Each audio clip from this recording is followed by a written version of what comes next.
नमस्कार। आप देख रहे हैं हमारा चैनल और हमारे साथ मौजूद है फॉर्मर ऑफिसर एनके सूद साहब। आज हमारा मुद्दा है आम आदमी पार्टी। आम आदमी पार्टी जो लगातार चर्चाओं में बनी हुई है और एक कहावत है कि जब जहाज डूबता है तो उसमें से पक्षी उड़ने लगते हैं।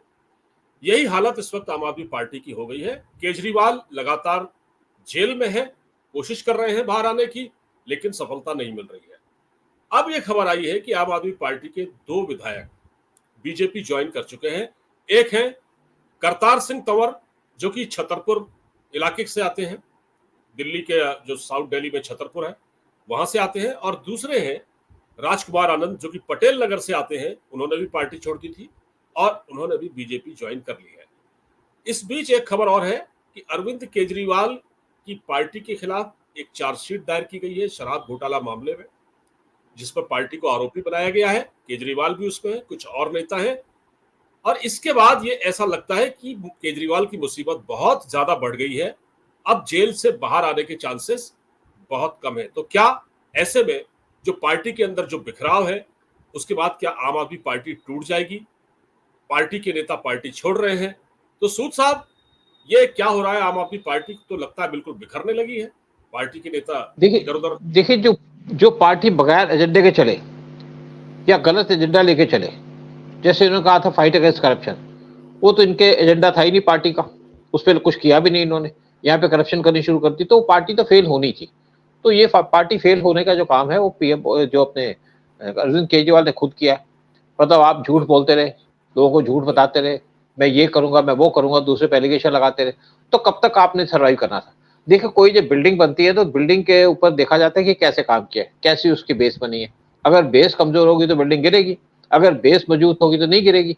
जो आप देखिए नेशनल पार्टी ना, आज कांग्रेस जो पार्टी है स्थानों से खड़ी है, एक एजेंडे पे ऊपर खड़ी थी, ठीक है। उस पार्टी के अंदर जब से राहुल गांधी ने एक्शन लिया है तो उन्होंने झूठ केजरीवाल का रुख अपना लिया है, झूठ बोलना शुरू कर दिया है, तो पार्टी को कमजोर कर दिया। और वो सोचते हैं कि उनको 99 सीटें मिल गई तो शायद बड़े महारथी बन गए। ऐसा नहीं है। देखिए इस पार्टी का दोबारा से डाउनफॉल स्टार्ट होगा। एक झटका लग गया किस तरीके से बीजेपी को। लेकिन जो आम आदमी पार्टी की बात है, केजरीवाल ने जिस तरीके से यहाँ काम किया, एक तो जितने भी पार्टी के लोग थे जो नेशनलिस्ट थे उनको निकाल दिया और यहाँ पे दंगे कराए, लोगों की जाने ली, कोविड के टाइम में काम नहीं किया, लोगों की जिंदगी खराब कर दी, दिल्ली वालों की लाइफ खराब कर दी। दिल्ली तो इसलिए बची हुई है कि यहाँ पे सेंट्रल गवर्नमेंट बैठी है और सेंट्रल गवर्नमेंट के यहाँ पे बहुत से डिपार्टमेंट है जो सेंट्रल गवर्नमेंट के कंट्रोल में आते हैं। हेल्थ तो इनके पास है लेकिन सेंटर के भी तो अपने बड़े बड़े यहाँ पे अपने हॉस्पिटल बने हुए हैं, बड़े बड़े इंटरनेशनल स्कूल बने हुए हैं जो इसकी लोकल गवर्नमेंट के कंट्रोल में नहीं आते। और साथ में सेंट्रल स्कूल है दिल्ली के अंदर, जहाँ पे अलग तरीके से पढ़ाई होती है जिसका कोई कंट्रोल नहीं है दिल्ली गवर्नमेंट का। उसी तरीके से यहाँ पे रोड्स बनाए जाते हैं और उसी तरीके से दिल्ली के लोगों को बहुत सी सुविधाएं दी जाती है, पुल बनाए जाते हैं। जो केजरीवाल ने सिर्फ एक पुल बनाया, वो भी जो पूरा शीला दीक्षित ने पुल स्टार्ट किया था उसका फिनिशिंग किया, बाकी तो उन्होंने कुछ नहीं किया। यहाँ पे इन्होंने सिर्फ क्या है कि सड़क पे क्रॉस करने के लिए ऊपर एक रास्ता बना दिया और वो रास्ता ऐसा है कि आपको 50 सीढ़ी चढ़ करके ऊपर जाना पड़ेगा, फिर 50 सीढ़ी नीचे उतरोगे, तो उससे कोई ट्रेवल ही नहीं करता। सिर्फ शो पीस बना के रख दिया इन्होंने, पैसा खराब कर दिया। दिल्ली के अंदर धुआं धुआं कर दिया दिल्ली को, दिल्ली के अंदर कूड़ा फैला दिया, दिल्ली के अंदर पूरा गंद फैला दिया, पानी साफ आता नहीं है। बिजली इसलिए बची हुई है कि बिजली का पूरा कंट्रोल किसी और एजेंसीज के पास है, अदरवाइज तो बिजली बंद हो चुकी होती। डीटीसी के ऊपर पास पैसा नहीं बचा हुआ, दिल्ली जल बोर्ड लॉस में चल रहा है। फिर ये शराब पीने लग गए, यहाँ पे शराब के धंधे करने शुरू कर दिए, तो इसमें डूबना तो था ही। और धीरे धीरे इनके लोग अब छोड़ रहे हैं। इनको पता है कि केजरीवाल तो जेल में है, आगे टिकटें कौन देगा, क्योंकि अगले साल यहाँ पे इलेक्शन होने हैं, टिकट कौन बांटेगा, किसको टिकट मिलेगी? क्या सुनीता केजरीवाल इंचार्ज बनेगी, क्या आतिशी बनेगी? और अब जैसे आपने कहा कि इन्होंने एक एफआईआर फाइल कर दी आम आदमी पार्टी के खिलाफ, तो इनके बहुत से लीडर्स चार्जशीट फाइल किया। तो इनके तो इन्होंने अगर चार्जशीट फाइल किया तो इसका मतलब है इसकी और इन्वेस्टिगेशन होगी और इसके बाद बहुत से इनके जो पॉलिटिकल के लीडर्स हैं इनकी पार्टी के, वो अंदर होंगे, जिन्होंने भी शराब घोटाले की मीटिंग अटेंड की है। राघव चड्ढा भी हैं, आतिशी भी हैं, लेकिन राघव चड्ढा तो गायब है।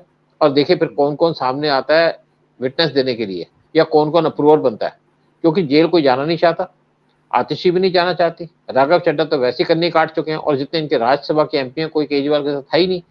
तो मुझे लगता है कि केजरीवाल के दिन तो पूरे हो चुके हैं और फिर गवर्नमेंट से एक पोस्ट सोच रही है कि जो भी ऐसे करप्शन के केसेस हो उनको वहाँ पे स्पेशल कोर्ट्स बनाए जाए ताकि डे टू डे सुनवाई करके कन्विक्ट कर दिया जाए और अगर इनको कन्विक्शन हो जाती है 2 साल से ज़्यादा, जो इन्होंने चार्ज लगाया उसके ऊपर, तो इनको 7 साल की जेल होनी है।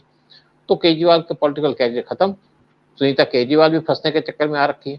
देखिए, जो आदमी लोगों की परवाह नहीं करता, देखिए अगर आप हम बात करते हैं तेलंगाना की, तेलंगाना में भी बीआरएस जो चंद्रशेखर राव का यही इसी टाइप का हिसाब किताब था।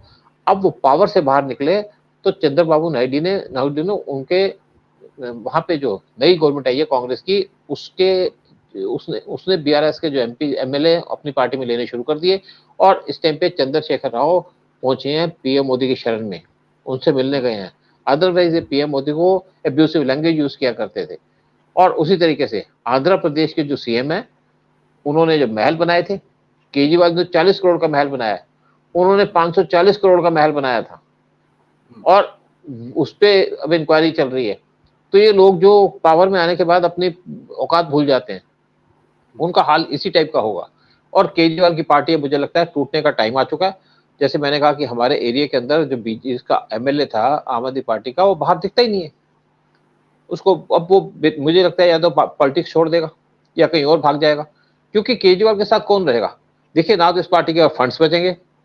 जब केजरीवाल की आम आदमी पार्टी आई थी तो इन्होंने क्या किया था, दिल्ली के अंदर जो शॉपकीपर्स थे ओल्ड दिल्ली में, वहां से जाके चंदा कलेक्ट किया, अगर और डिमांड करके लेते थे कि आप हमें 20,000 दो, और जो 20,000 देता था उसको 2,000 की रसीद मिला करती थी, और जो 2,000 देता था उसको 200 की रसीद मिला करती थी।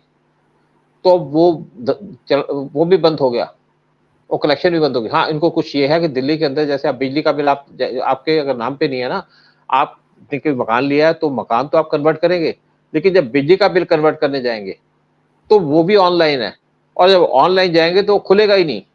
आपको उसके लिए किसी एजेंट को पकड़ना पड़ेगा, या आम आदमी पार्टी के जो लीडर उसको पकड़ना पड़ेगा। फिर आपका जो बिल सिर्फ नाम चेंज होने में आपके 8 से 12,000 रुपए मांग लेते हैं वो। तो ये केजरीवाल की करप्शन चल रही है दिल्ली के अंदर। अच्छा, एक बात और है सर कि ये जो राव रेवन्यू कोर्ट ने इनको एक बार अचानक जो बेल दे दी थी, एक न्याय बिंदु नाम की जज थी, उसने को बेल दे दी। अब ये लगातार इसी बात पर अड़े हुए हैं कि मुझे जो जमानत मिली उसको स्टे कर दिया हाई कोर्ट ने, और उसको लगातार ये चैलेंज कर रहे हैं। और दूसरा ये है कि इनके जो नेता है वो पार्टी छोड़ रहे हैं अब लगातार। अब दिल्ली में जो है चुनाव होने वाले हैं अब से 5 महीने बाद, केवल 5 महीने बाकी है। 5 महीने बाद दिल्ली में विधानसभा चुनाव होगा। तो सर, अगर केजरीवाल जेल से बाहर नहीं निकले तो इनकी पार्टी तो वैसे ही खत्म हो जाती बिल्कुल, देखिए अब कांग्रेस ने भी इनसे पल्ला झाड़ लिया। कांग्रेस कहती है कि जो दिल्ली में इलेक्शन हारे केजरीवाल की वजह से हारे। अरे भाई, तुमने किसने कहा था कि अपनी सीटें केजरीवाल को दे दो। जब पिछला यहाँ के विधानसभा का इलेक्शन हुआ था तो सोनिया गांधी ने अपने कैंडिडेट नहीं खड़े किए, कांग्रेस का बंटा धार कर दिया उन्होंने कि हम अपने कैंडिडेट नहीं खड़े करेंगे, केजरीवाल के कैंडिडेट को सपोर्ट करेंगे। और तभी से कांग्रेस की यहाँ पे मिट्टी साफ हो गई दिल्ली से। अब यह इलेक्शन लड़ा, पीछे जो एमपी का इलेक्शन हुआ, यहाँ पे कांग्रेस को किसी ने वोटें नहीं दी। और जो आम आदमी पार्टी के लोग हैं वो कह रहे हैं कि कांग्रेस ने हमें सपोर्ट नहीं किया, कांग्रेस कहती है हमें आम आदमी पार्टी ने सपोर्ट नहीं किया। तो यहाँ पे इनका तो बेड़ा गर्क हो ही चुका है, एक दूसरे पे इनका भरोसा नहीं है। और दिल्ली की कांग्रेस है और कमेटी ने कह दिया है कि हम कोई अलायंस रखेंगे आम आदमी पार्टी के साथ और अलग इलेक्शन लड़ेंगे। तो लड़िए, बिल्कुल बात है। जो नेशनलिस्ट है वो एक साइड पे रहेंगे, जो एंटी नेशनलिस्ट है वो दो धड़ों में बढ़ जाएंगे। तो अच्छी बात है, फिर कांग्रेस में बैठे हो किसको सपोर्ट करेंगे। तो ये केजरीवाल का एक्चुअली, केजरीवाल ने कहा था जब यहाँ की पॉलिटिक्स में आऊंगा तो बड़ी साफ पॉलिटिक्स होगी। जितनी गंदी पॉलिटिक्स केजरीवाल ने खेली है किसी ने नहीं खेली। और जो गंद बचाया पॉलिटिक्स के अंदर, वो गंद आज राहुल गांधी उठा रहे हैं। राहुल गांधी भी इल्जाम लगाने पे लगे हुए केजरीवाल की तरह। उनका भी इसी तरीके से बुरा हाल होगा फ्यूचर के अंदर। तो ठीक है, हम तो चाहते हैं केजरीवाल की पार्टी खत्म हो, देश दिल्ली के लोगों को थोड़ा सी राहत मिले। और दिल्ली के लोग ये चाहते हैं कि यहाँ पे दिल्ली की सफाई हो, दिल्ली के लोगों का वेलफेयर हो, दिल्ली के अंदर बेस्ट ट्रांसपोर्ट सिस्टम हो, दिल्ली के अंदर रोड्स बने, दिल्ली के अंदर प्रॉपर पार्किंग हो, दिल्ली के अंदर नलकों में साफ पानी आए, दिल्ली के अंदर बरसात का पानी रोडों पे इकट्ठा ना हो, दिल्ली के अंदर धुआं ना हो, दिल्ली के अंदर पोल्यूशन ना हो। और दिल्ली के अंदर एक अच्छी गवर्नमेंट बने जो दिल्ली के लोगों का ख्याल रखे। और दिल्ली जो नेशनल कैपिटल है, इसको सुधारा जाए और अच्छा बनाया जाए। शीला दीक्षित ने बहुत काम किया यहाँ पे, जबकि उनके खिलाफ करप्शन के बहुत चार्जेस थे, लेकिन काम तो किया। इनके खिलाफ करप्शन के चार्जेस और काम भी नहीं किया, मजे की बात यह है। और जी, आप ठीक कह रहे हैं।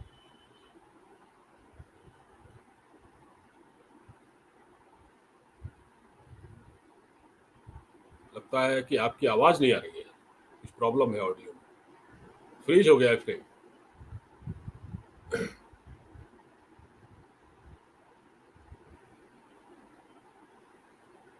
तो सूद साहब का फ्रेम फिलहाल फ्रीज हो गया है और बातचीत में बस यही है कि अब आम आदमी पार्टी का जो समय है समाप्त होने का वो काफी करीब आ चुका है। सूद साहब से बातचीत अब हम फिलहाल यही रोकते हैं और धन्यवाद सर, बहुत बहुत।